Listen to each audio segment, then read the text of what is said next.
Welcome to CVR English. This is Naresh Kumar. Let's watch the regional news. Chief Minister Revanth Reddy made a surprise visit to the flood-affected low-lying areas in Balkanpet, Hyderabad during his inspection. He toured submerged colonies and interacted with the residents to understand the extent of damage. He questioned the Hyderabad Commissioner and other officials about the flood impact and sought detailed reports on the relief and drainage measures being taken.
थोड़ा पूछा होगा पंचम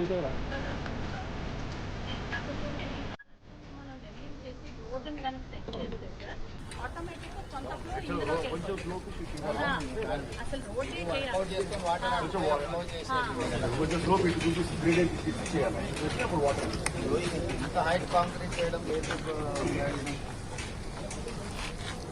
మొదలైతే ఉంది కదా 4 inch 6 inch దానికన్నా almost 12 inches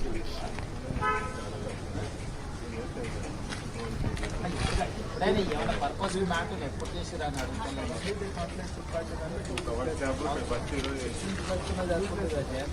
ఇంచులు పెట్టి ఆరిపోయినా కూడా 6 ఇంచులు సరిపోతుంది.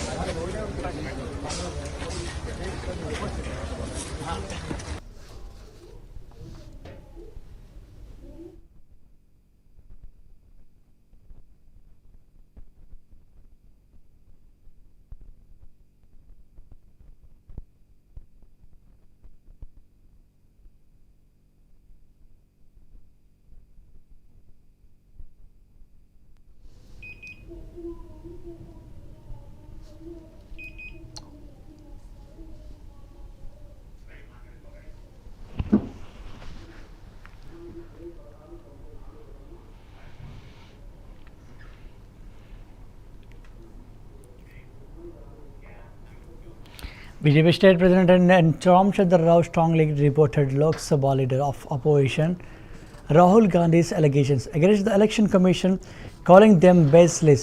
The people who have elected the BJP in various states. Now he says there has been a theft of votes. He doesn't have faith in the Election Commission. Rao said he further criticized the Gandhi for remaining silent when his party wins in Karnataka and Telangana, but making unfounded claims after losses in Maharashtra and Haryana. This is just a fake story created by Rahul Gandhi. Rao added, accusing him of behaving like a fake Indian. Sir, Rahul Gandhi has any scant respect for constitutional authorities. Let it be ECI, let it be courts, let it be investigating agencies, or let it be even the people. The people who have elected the Bharatiya Janata Party in different states, now he says that there is a theft of votes. He doesn't have faith in an Election Commission of India. This is something absurd. When his party wins in Himachal Pradesh, when his party wins in Karnataka, when his party wins in Telangana, he doesn't speak anything. But when he loses in Maharashtra, when he loses in Haryana, and when he is likely to lose in Bihar, he makes such a wild allegation which has no basis. I think this vote theft and the fake votes is only a created story by Rahul Gandhi. the fake votes is created by fake Indian Mr. Rahul Gandhi. Because we have to doubt the Indianness of Mr. Rahul Gandhi. I feel such statement is insulting Indians. Any real Indian will not speak such language. So I think Mr. Rahul Gandhi is behaving like a fake Indian and making a wild allegation against constitutional authorities. Thank you. Mr. Rahul Gandhi has any scant respect for constitutional authorities. Let it be ECI, let it be courts, let it be investigating agencies, or let it be even the people. The people who have elected the Bharatiya Janata Party in different states, now he says that there is a theft of votes. He doesn't have faith in an election commission of India. This is something absurd. When his party wins in Himachal Pradesh, when his party wins in Karnataka, when his party wins in Telangana, he doesn't speak anything. But when he loses in Maharashtra, when he loses in Haryana, and when he is likely to lose in Bihar, he makes such a wild allegation which has no basis. I think this vote theft and the fake votes is only a created story by Rahul Gandhi. The fake votes is created by fake Indian Mr. Rahul Gandhi. Because we have to doubt the Indian. Minister Uttam Kumar Reddy expressed his deep connection with the Khammam district during the inauguration of the Jawahar Lift Irrigation Scheme in Vangavidu, Madira Mandal. The event was attended by the Deputy CM Batti Vikramarka, along with the Ministers Uttam Kumar Reddy, Ponguledi Srinivas Reddy, Vakiti Srinihari and Komat Reddy Venkat Reddy. The scheme, which has been allocated the 630 crore rupees, is expected to change the game for the Madira constituency, benefiting 33,000 acres of land. Uttam Kumar Reddy emphasized that the project should be completed within a year. He acknowledged Batti Vikramarka's contribution to the Congress party and the state during challenging times. He also recognized the significantly improved irrigation and agricultural productivity in the region. Uttam praised the collaborative efforts of the team involved in the project. The initiative is seen as a major development for the local framing community. నిజంగా మధిర నియోజకవర్గానికి ఇది game changer. దీనికి చాలా suitable గా Jawahar lift irrigation పథకం అని పేరు పెట్టింది మీ బట్టి విక్రమార్క గారే. మరి ఇది మంజూరై ఈరోజు శంకుస్థాపన కార్యక్రమం రావడం నేను నిజంగా మనస్ఫూర్తిగా మరి హ్యాపీగా ఉన్నాను, సంతోషంగా ఈ కార్యక్రమంలో పాల్గొంటున్నానని చెప్పి నేను మనం చేస్తున్నా. మొత్తం ఈ జవహర్ ఎత్తిపోతల పథకానికి 630 కోట్ల రూపాయలు మంజూరైనాయి. అదేవిధంగా ఈ టెండర్ కూడా పూర్తయింది, మరి పని కూడా అవార్డ్ అయింది. నేను ఈ వేదిక నుంచి అగ్రిమెంట్ ఎంత టైం శ్రీ గారి దీనికి పూర్తి చేయడానికి నేను కాంట్రాక్టర్ గారి మనవి చేస్తున్నా. ఈ లిఫ్ట్ ఇరిగేషన్ స్కీము 1 సంవత్సరంలో పూర్తి చేయాలి. మరి వేదిక నుంచి కాంట్రాక్టర్ కి సిఈ చెప్తున్నా 1 సంవత్సరంలో పూర్తి చేసే అవకాశం ఉంది. అంత కాంప్లికేటెడ్ వర్క్ ఏం కాదు. తప్పనిసరిగా 1 సంవత్సరంలో ఈ పని పూర్తి చేయాలని ఇరిగేషన్ మంత్రిగా కాంట్రాక్టర్ కి చీఫ్ ఇంజనీర్ కూడా నేను విజ్ఞప్తి చేస్తున్నా. అదేవిధంగా దీని కింద ఈ జవహర్ లిఫ్ట్ ఇరిగేషన్ పథకం కింద 33,025 ఎకరాలకి నీళ్లు స్థిరీకరణ జరుగుతుంది, మరి స్టెబిలైజేషన్ అవుతుంది. ఖచ్చితంగా 33,000 ఎకరాలకి ఈ స్కీమ్ ద్వారా నీళ్లు రావడం ఇదెంతో సంతోషకరం అని చెప్పి నేను మనం చేస్తున్నా. ఎత్తిపోతల పథకం నిర్మాణ ప్రాంతం వైరా నది 33వ కిలోమీటర్ ఎడమగట్టు, వంగవీడు గ్రామం, మధిర మండలం, ఖమ్మం జిల్లా. ఎత్తిపోయే నీరు 397 క్యూసెక్లు. ఎత్తిపోయు నీటి పరిణామం 4.12 టీఎంసీలు. అంటే 120 రోజుల్లో పంట కాలం కొరకు 4.12 టీఎంసీలు నీళ్లు ఎత్తిపోయబడతాయి. నిజంగా మధిర నియోజకవర్గానికి ఇది గేమ్ చేంజర్. దీనికి చాలా సూటబుల్గా జవాబు Congress Committee Working President Tulsi Reddy remarked that the democracy in the state has been reduced to an insignificant hollow system. He compared democracy to the dry battleground, indicating that it has lost its essence and no longer serves its purpose. According to him, democracy has become meaningless, and both the YSRCP and TDP parties are equally responsible for undermining democratic values as they continue their self-serving behavior. రాష్ట్రంలో ప్రజాస్వామ్యం నానాటికి తీసికట్టు నాగంబట్లు అన్నట్లు తయారైంది. మేడిపండు చందంగా తయారైంది. పైన పటారం, లోన లొటారం. నేతి బీరకాయ చందంగా తయారైంది. నేతి బీరకాయలో నెయ్యి ఉండదు, ప్రజాస్వామ్యంలో ప్రజాస్వామ్యం ఉండదు. గతంలో వైకాపా పాలనలో జెడ్పీటీసీ తదితర స్థానిక సంస్థల ఎన్నికల్లో ప్రజాస్వామ్యం స్థానంలో దౌర్జన్య స్వామ్యం విరవిహారం చేసింది. ప్రత్యర్థి పార్టీల వాళ్ళు నామినేషన్లు వేసే అవకాశం ఉండేది కాదు. ఒకవేళ నామినేషన్లు వేసినా అధికారుల ద్వారా స్క్రూటినీలో డిస్క్వాలిఫై చేసేవాళ్ళు, అనర్హులు చేసేవాళ్ళు. ఆ స్టేజ్ దాటి వస్తే విత్డ్రావల్ లోపల సామ దాన భేద దండోపాయాలు ప్రయోగించి ప్రత్యర్థి పార్టీల వాళ్ళను విత్డ్రా చేయించేవాళ్ళు. ఆడికి సాధ్యం కాకపోతే అధికార పార్టీ వాళ్ళే దొంగ సంతకాలు పెట్టి ప్రత్యర్థి పార్టీల వాళ్ళై విత్డ్రా చేయించేవాళ్ళు. కాబట్టి ఇంకా ఎన్నికల ప్రచారం అవసరం ఉండేది కాదు, పోలింగ్ అవసరం ఉండేది కాదు, కౌంటింగ్ అవసరం ఉండేది కాదు. మొత్తం మేము బ్రహ్మాండంగా గెలిచామని చెప్పేసి, ఏకగ్రీవంగా ఎన్నిక అని చెప్పేసి గొప్పగా చెప్పుకునే పరిస్థితి ఆనాడు ఉండేది. ప్రస్తుతం ప్రజాస్వామ్యం స్థానంలో ధనస్వామ్యం విరవిహారం చేస్తూ ఉంది. రాష్ట్రంలో ప్రజాస్వామ్యం నానాటికి తీసికట్టు నాగంబట్లు అన్నట్లు తయారైంది. మేడిపండు చందంగా తయారైంది. పైన పటారం, లోన లొటారం. నేతి బీరకాయ చందంగా తయారైంది. నేతి బీరకాయలో నెయ్యి ఉండదు, ప్రజాస్వామ్యంలో ప్రజాస్వామ్యం ఉండదు. గతంలో CPM leaders expressed strong dissatisfaction with the central government and the president for not approving BC reservation bills passed by the Telangana government. They demanded that the central government approved 42% reservations for BCs and staged a protest in front of the Ambedkar statue in Mancherial town. The leaders stated that their struggle would continue until the bills were passed. They emphasized the commitment of securing 42% reservations for backward communities in local elections, education and employment sectors.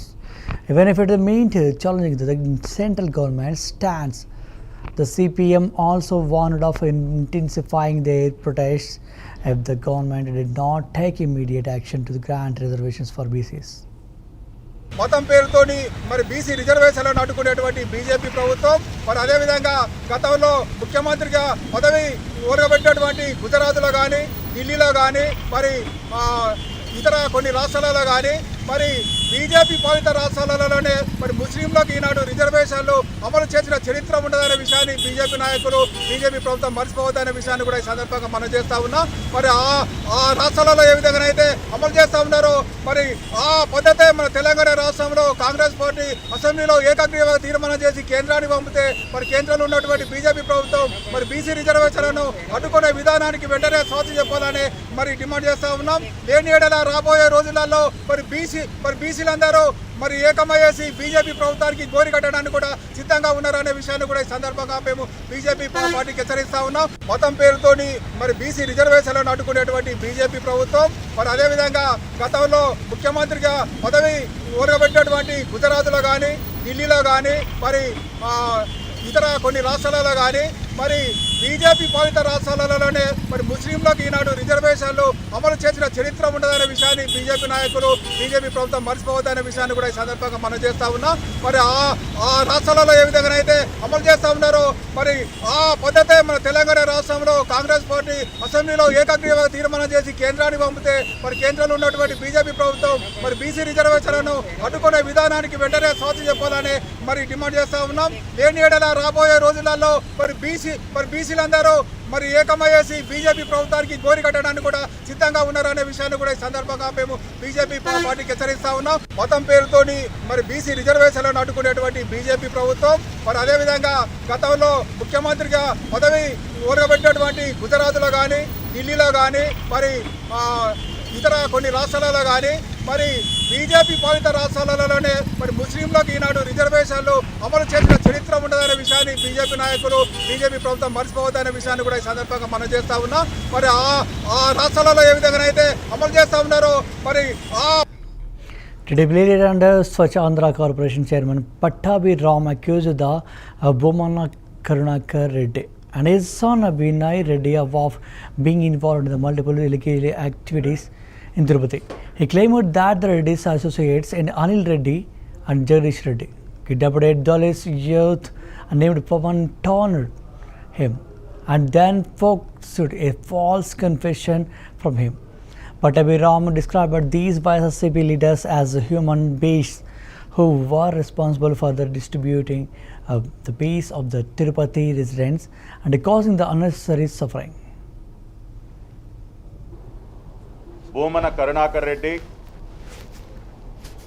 అతని కుమారుడైనటువంటి Bhumana Abhinay Reddy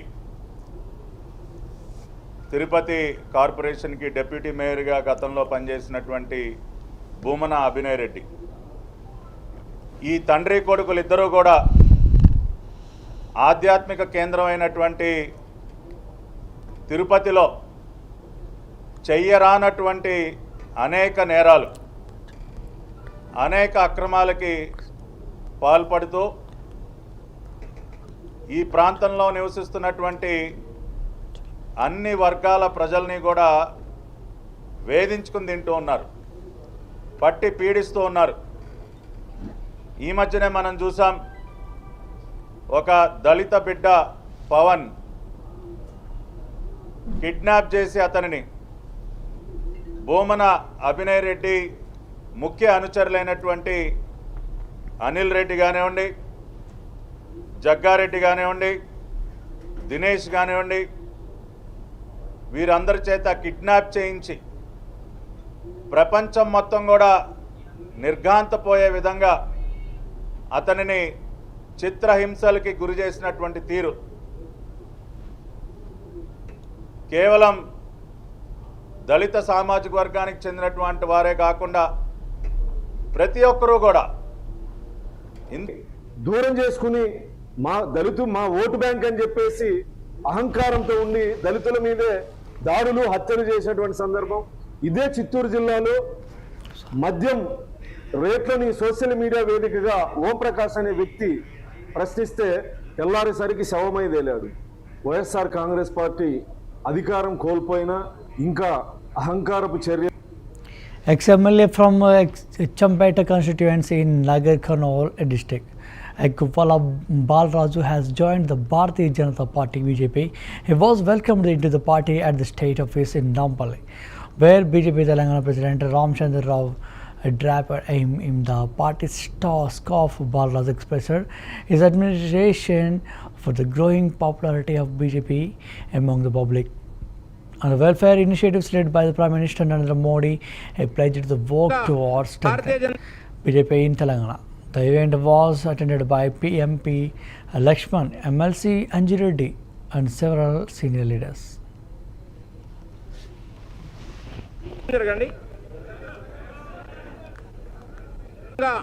Bharatiya Janata party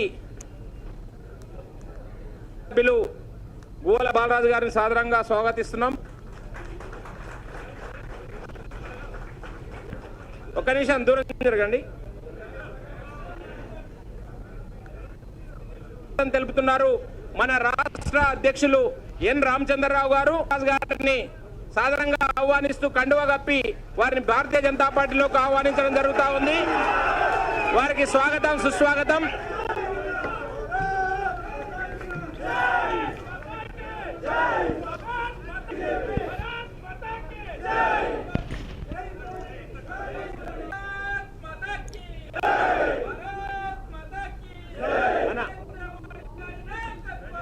గత 2023 assembly ఎన్నికల్లో బీజేపీకు 13.9% ఓట్లు వచ్చినాయి.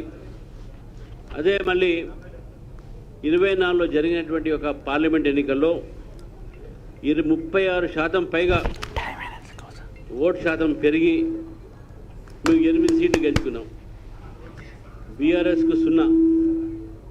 BRS party గతంలో Bharatiya Janata party మీద మమ్మల్ని ఎగదాలి చేసేది, బీజేపీకి 0 వస్తుంది 0 వస్తుంది చెప్పి. ఇప్పుడు వాళ్ళ పని 0 అయింది, అది గుర్తుపెట్టుకోవాలి. ఈరోజు నిజంగా భారతీయ జనతా పార్టీ యొక్క ఇది 36% పార్లమెంట్ ఎన్నికలే కాకుండా మొన్న 2 ఎమ్మెల్సీ జరిగినాయి. ఆ ఎన్నికల్లో కూడా టీచర్స్లో మొత్తం దాదాపు 60-70% పైగా ఓట్లు మాకే వచ్చినాయి, ఓట్లు వచ్చినాయి. అంజిరెడ్డి గారు కూడా బ్రహ్మాండమైన విజయం. కాంగ్రెస్ మీద గెలిచింది, కాంగ్రెస్ సీట్ని బీజేపీ. భారతీయ జనతా పార్టీ సభ్యులు గోల బాలరాజు గారిని సాదరంగా స్వాగతిస్తున్నాం. ఒక్క నిమిషం దూరం జరగండి. These are the updates of regional news. Keep watching CVR English News.